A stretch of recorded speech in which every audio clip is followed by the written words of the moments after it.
And welcome back, clanmates, to Jalapeña, a Gargoyles podcast. And we are here. We are at the last episode of the first season called Reawakening. Because I don't know if you remember, but the first 5 episodes of the season was called Awakening. And now it's I remember. I made the thumbnails. Awakening. Yes. So yeah, I think it's poignant. I like that they capped off the season with Reawakening because that's what this is. It is basically the Gargoyles rewriting their mission statement. Well, I'm glad somebody's writing something correctly. Unlike the people who write the synopsis on Disney Plus, please avoid the synopsis for this episode if you can. Yes, you told me earlier that there's a spoiler in it, so I did not know that there was a spoiler in it. Otherwise, I would have warned you. But since people are watching this show, I'm going to assume that they have seen the spoiler. And so I am going to look at the spoiler. When did they start putting music with the Disney Plus app? That is so annoying. Yeah, you got to open it. It's like you do the Paramount Plus one now, and you get bloody SpongeBob. Yeah. Oh, you get SpongeBob now. Gross. Yeah. I can't say anything. I like SpongeBob. Okay, so here's the synopsis. Here's the synopsis. The synopsis that Disney gave us. Demona and Xanatos create a gargoyle named Coldstone. Okay, so good night. Next, we're going to recommend The Sixth Sense. Bruce Willis was dead the whole time. It's just like, why are you giving it away on that level? You could have said, meet an old friend with some, disastrous results. Like, nope. Just tell us what it is. Demona and Xanatos create a terrible weapon. There we go. There we go. So yeah, Reawakening. We start out in a shop and it's being robbed. And apparently this is like a regular thing. The dude comes in and robs this guy on the regular. And and that's where they leave it, is the guy gets away and it sucks. It's almost like it's going to be a bookend later. And then we go back in time to 994 AD, Castle Wyvern, where Goliath is about to go off on a mission to go hunt down the Vikings. I can only assume he's going to be successful and he's going to come home and everybody's going to be happy. But on the way out, we get this extra scene where we meet a new gargoyle, and it's one of Goliath's brothers. Of course, back then they didn't have names, so he just calls him brother. He's like Hulk Hogan, brother. And his brother wants to come with him, and Goliath is like, no, I'm going to go by myself. And he takes off, and that's the end of that. So, I don't think... Can you just go back to that last image? Yeah. How I know he's young? Because he's wearing a crop top. I'm just saying. Yes. I mean, he's got that, he's got that Gambit thing going, that Gambit from X-Men 97. He's got the abs. He wants to show it off. And you know what? If Goliath can walk around without a shirt on, by God, you rock that crop top, boy. You rock it. And just make sure you get bracelets that match. Yes, please do. Please do. So now we're back in the present of 1994. And Elisa comes in, and Goliath is he's got those winter blues, I guess, because it's snowing outside. And she says, well, it's time for me to go and protect and serve. And that catches Goliath's attention. Because at first I thought it was going to be another mopey Goliath episode, but then he's like, protect and serve? What does that mean? Yeah, so he's read a dozen books every night, but he never has been bothered to read the back of a cop car. So Elisa explains to her that is... my finger slipped. That is what cops do. We protect and we serve the entire community. And he's like, the entire community? Such a thing is unheard of. Has he never asked Elisa what she does for a living? Seriously? I'm just wondering.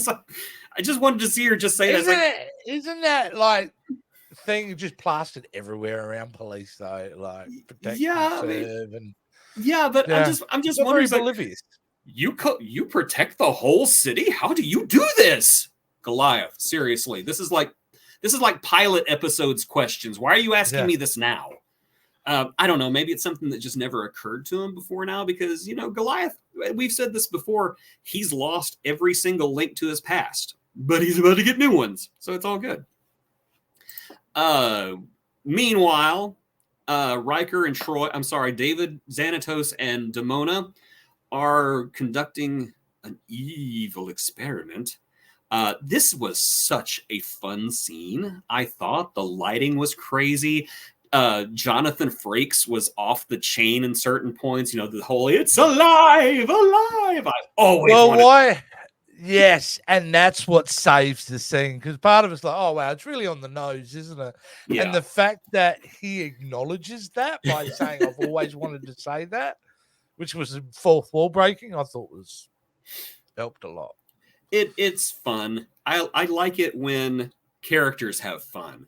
It's Yes. one thing. To me, my favorite Saturday Night Live skits, even if they're bad skits, but if the actors start breaking and start laughing at it, those are my favorite skits. So this is kind of the same vein. Whenever an animated character just admits that they're having fun, or they genuinely laugh about something, and that's what Xanatos does here. And to me, it makes him a lot less stuffy too. Because I've said before, Xanatos is not a mustache swirling bad guy. He's just a guy with his own agenda. Same thing with Demona. He's the most accessible villain there is. Yes, very same accessible. Same thing with Demona. Demona has got her own agenda as well, and it's just this is one of those strange times where their agendas align, and they're like, "Hey, let's do some things together. Let's have a play date," and we get a Star Trek: The Next Generation reunion because this is Michael Dorn. So we get Worf, Troy, and Riker. I know, it's crazy, right? Reunited and it feels so good. The casting agent on this show had the easiest job in the world because it was just friends recommending friends at this point. You didn't have to do nothing. They would just turn it up. Hello, yes. Mr. Stewart, would you like to play a resurrected gargoyle? No? Okay. Mr. Spiner, would you like to play hello? Mr. Dorn, would you like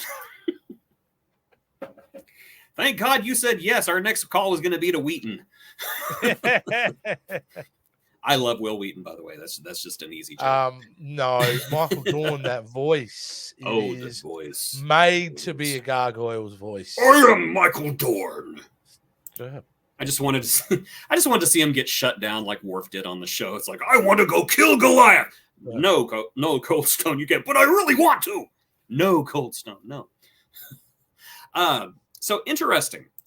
They took pieces of gargoyles, pieces of the gargoyles that were scattered around the castle, put them together with a mix of magic and technology, and so we have a cyborg gargoyle. They Robocopped him. Yeah, they Robocopped him. Yeah, it's a Cygorgoyle, I guess, is what you would call it.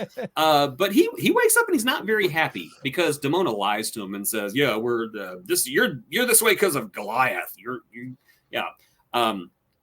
Cold Stone has no concept of bros before hoes, and so he completely believes her. And he goes out to just basically trash the entire city to pull Goliath out. And they get into it in Times Square, right in front of a buttload of witnesses.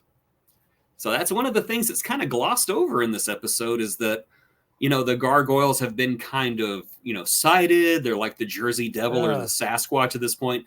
And now the secret's out to a bunch of people that, there are gargoyles in this city. There are monsters in the city because they had a fight in Times Square. And we're in Times Square together, Jason. I think if there were gargoyles there, I don't think anyone would have taken any notice at that point. No, people would be posing with them and taking selfies and giving them $1. Yeah. Like, what is this? Can I eat it? Well, it's terrible. Give me another. New York has changed in 30 years. Just a little bit, yeah.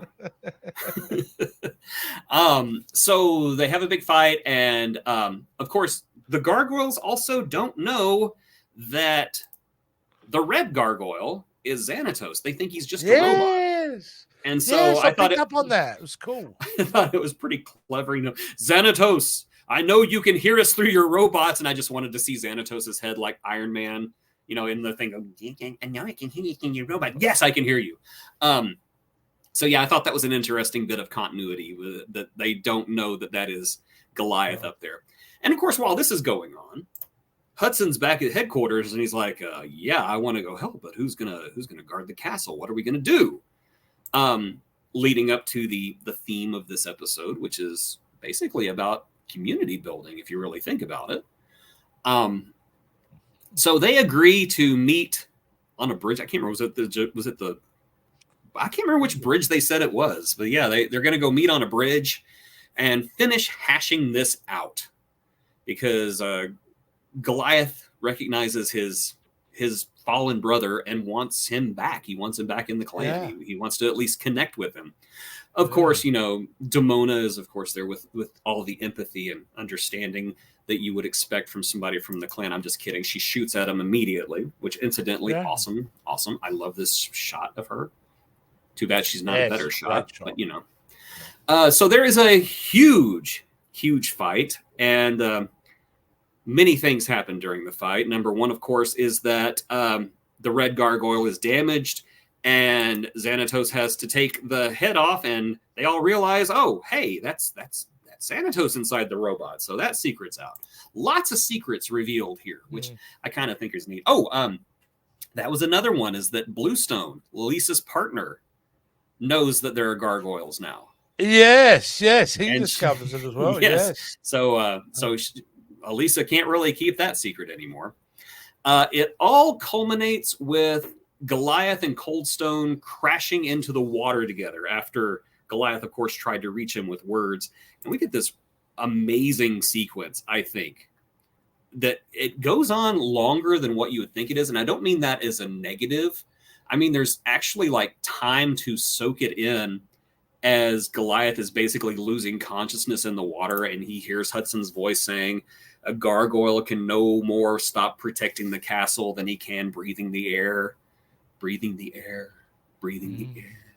Breathing the air. I just wanted to see a shot of Hudson up there on the bridge going, breathing the air. Breathing the air. And that sequence ends with Coldstone grabbing Goliath's hand and jetting out of the water with him and saving his life. Yeah, very Winter Soldier like. Yes, never leave a man behind, or never leave a gargoyle behind. I'm assuming. The end of Winter Soldier, which Marvel clearly stole from this. Marvel, be ashamed. Well, Disney owns both of them, so it's Disney stealing from itself. Oh yeah, so they're allowed to do that. Well, it's more of it. If you have a problem with it, we will buy your company. Coked out mouse. That's what it is. It's a coked out mouse making these decisions. So it seems like everything's going to be okay. Everything's going to be wonderful. And then, oh no, Coldstone is shot and falls into the water. Yeah. And Goliath dives in after him. Tragically, he can't get him. So Coldstone is dead, and we're never going to see him again, ever, ever, ever. Anyway, moving on. I have to only take you at face value at this point. I have no other perspective to come from. So now, honestly, why would Coldstone come back? There's no hanging plot threads from being made out of a bunch of different gargoyles from the Wyvern attack. None at all. Why would he come back? So Xanatos does two interesting things. Number one, he stops Demona from shooting the gargoyles because he says, I told you I want them alive. Why does he want them alive? Don't know. And then he spirits away with Demona and helps her escape. Yeah. So again, his motivation's always up in the air. He never come across in this whole season as someone who wanted them dead at any point. Mm-mm. The only time we ever saw something like that is whenever he hires Macbeth to take care of them. Yeah, he does. And I think at that point he's just kind of like, just get rid of them, whatever. They're in my castle. They're bothering me. And now that they're not in his castle anymore, it's like literally he doesn't care unless he has a plan for them. Yeah, he does kind of have a plan for them, but it's not what you would expect. It's actually interesting. The gargoyles convene on a roof. Invest in timeshare, right? Exactly. Yes, he wants to start a cryptocurrency scam with. Yeah. Call it Goliath coin. Have Goliath's face on each coin. Looks like this. Yeah. Yeah. Someone's going to do it now. Someone in the they dark probably- web right now going, that is brilliant. I want a cut. You can own it. I just want a cut. That's all I want. Even if it's just like 0.5%, just give me my cut. Do the right thing. As long as that 0.5% is worth $3 billion, of course. Exactly. Well, it's got to be worth more than what I'm making right now.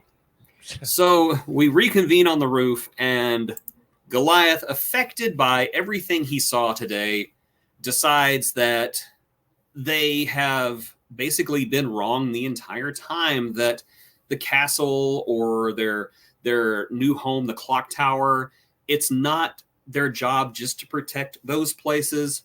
The entire city is theirs to protect. So they're not going to just protect their own. They're going to protect everybody because they are part of this community now, whether they like it or not, and whether the community likes it or not. And the episode is bookended by the robber coming back and giving all the money back to the shopkeeper because a big monster told him to. It did remind me of the scene of Venom. It actually did. Yeah. That's hilarious. I bet you Bronx would eat somebody's head if you told him to. Yeah. No. Bronx, woo, woo, woo, woo, eat his head. Rah! Oh, dang, I didn't think he would actually do that. I wouldn't be surprised if there are lots of small pets that go missing in the neighborhood with him. Yeah, and I don't think it's just because he eats them. I think that he tries to play with them, and he's like, "Look, George, I played with that, and now I don't move no more." I think it's when eventually someone has to take him to a riverbank. Yeah. Look out there at the ducks. Tell me about the rabbits, Bronx. Tell me about the rabbits. Rabbits? Where? Look at the flowers, Bronx. So that's the first season of Gargoyles. Jace, what are your thoughts? For a show, I would say it, for me, it had a bit of a slow start. It took maybe a few episodes to get through. I think the show improves a lot after Awakenings, to be honest with you, after that entire run of that. But yeah, I'm really interested to see where they go, because I feel like a lot of the second half of the season, they've spent a lot of time building on in the mythology and the lore of it. So what they do with it in the next season, which I know is 7,000 episodes long. Yes, it's like I'm really One Piece. Interested. Yeah. So I'm definitely keen to check it out. Yeah, I don't really have any other criticisms like that. I just feel like we've only really touched on these characters, though. It's hard to comment on characters that have really just been introduced. Yes, and I will tell you, this is season 1. This is season 2. Season 2 is up here. And then way down there, 3 feet underground, is season 3. Yeah. Right. That's when they moved it to Saturday morning, and it sucked. There was 1 or 2 good episodes, though. I will say that it's not all terrible. There are good ones. But so with this episode, we're going to be doing something a little bit different in the future.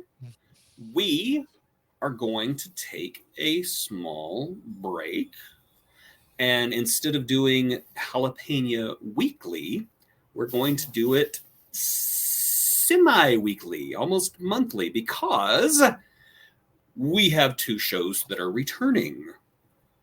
One of which is your old favorite and mine, The Power of J Skull, is coming back, which will also be kind of a semi-weekly show as well. And you may not be expecting this, we're bringing back Double XL Men, and we're going to be looking at the animated appearances of the X-Men. We don't know what we're going to do next first, though. We don't know. We don't know, but either way, we're diving back into X-Men. I think I think we were in shock with how amazing X-Men 97 was. But it was built on a foundation of already a great show. So we got to go and explore it. And what Jason's referring to is the X-Men have also appeared in other animated forms. Oh, yes. And I think for the fun, we're going to be digging into some of that as well. So yes, if you're an X-Men fan, we're not going to be looking at the 90s X-Men show first. We're going to be looking at something else. Ooh, there you go. There you go. So now come on the ride. Animated X-Men is where we're going to be at for a while, and I can't wait. I'm really keen to jump back into that whole thing. Yeah, and of course, Jalapeña is going to be in that rotation as well. So we're just going to be rotating these 3 shows every week. So it's not going anywhere. It's just coming at you a little bit less frequently. Well, and everybody's asking, what about Avatar? Oh, we're still doing Avatar every week. Oh, yeah. Because if we didn't, this man would die. He would die. Non-negotiable part of my that's non-negotiable. Yeah, part of me being on the show is like I've got to keep watching it. You don't give someone delicious crack and then take it away from them. Okay, then. I'm not going to ask how you know crack is delicious, but I'm just going to assume. No. All right. So anyway. I know crackers taste delicious, though, usually with a bit of Vegemite. Bloody beautiful. Well, that's debatable. But what is not debatable is we will see you next time. When do we see you next time? Right here on Jalapeña. Hey, Gargoyles Garcast. Please like, subscribe, hit that notification icon, and support us on Patreon, please. Please. A whole season, and I still don't know what the hell this show is named at all. I have no reason behind it. I think it's if it happens still up in the next couple episodes. Maybe. I don't know. You know what? I don't even remember why it's called this. What if it's from a different show? It may be from Recess.